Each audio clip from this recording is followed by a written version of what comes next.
এত বড় চাকু নিয়ে কাকে মারতে যাচ্ছি? क्या बात कर रहे हैं?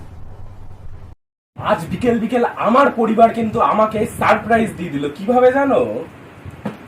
এই যে নতুন ফোন। হ্যাঁ গাইস, সবাই ভেবেছিল আমি মনে হয় কাম ব্যাক করবো না। तेरे को क्या लगता था कि नहीं लौटेंगे?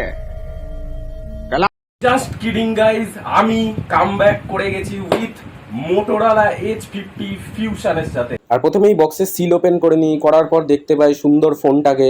তারপরেই ছিল একটা 68 ওয়াটের ফাস্ট চার্জার, আর ছিল মোবাইল কেস, পিন আর কিছু ডকুমেন্টেশন। ফোনটা কিন্তু পুরো ভিগান লেদার ছিল, আর ফোনটাতে রয়েছে IP68 রেটিং।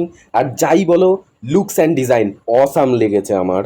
আর ফোনটা এখন অনেক কিছু সেটিং করতে হবে, আর তাই জন্যই আমি ভিডিওটা আজকে এখানেই করছি। এন্ড দেখা হবে পরের ভিডিওতে, ততক্ষণের জন্য বাই। আর আমি আজকে